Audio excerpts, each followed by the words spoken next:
Hello, how you ever found yourself struggling in your mind with words, trying to decide between was and where? You are not alone. These little words may seem simple, but they play a big role in making your sentences sound just right. This is done. In today's video, we are going to unlock the secrets of was and where. And by the end, you will know exactly when and how to use them with confidence. Mastering these words will take your English to the next level. So stick around, you don't want to miss this.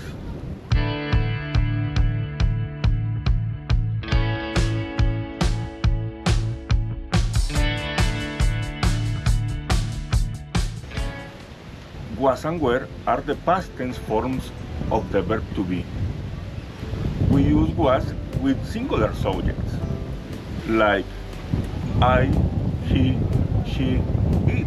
We use were with plural subjects, such as you, we, they. Here are some examples. I was at the park yesterday. He was my best friend in school. She was at the meeting of Monday. It was a sunny day. You were late to the party.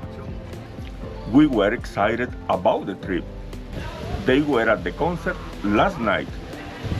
As you can see, was is used when we are talking about one person or thing in the past.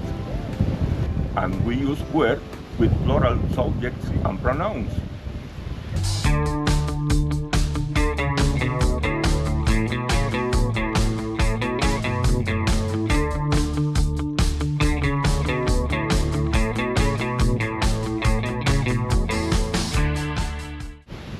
Now, let's look at how to make negative sentences using was and were. The structure is simple. Just add not after was or were. For example, I was not at home last night. She was not feeling well. They were not ready to leave. We were not sure about the decision. To form questions, we invert the subject and was and were. Here are some examples. Was he at the party?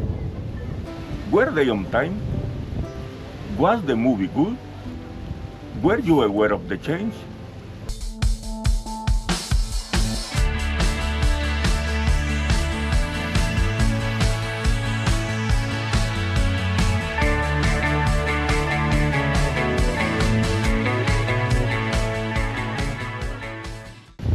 We can also use was and were in the past progressive tense.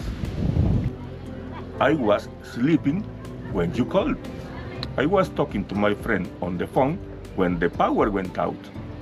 They were playing soccer all afternoon. You were reading a novel when I was watching TV. They were watching a sunset. Practicing these sentences out loud can help you get more comfortable using was and were.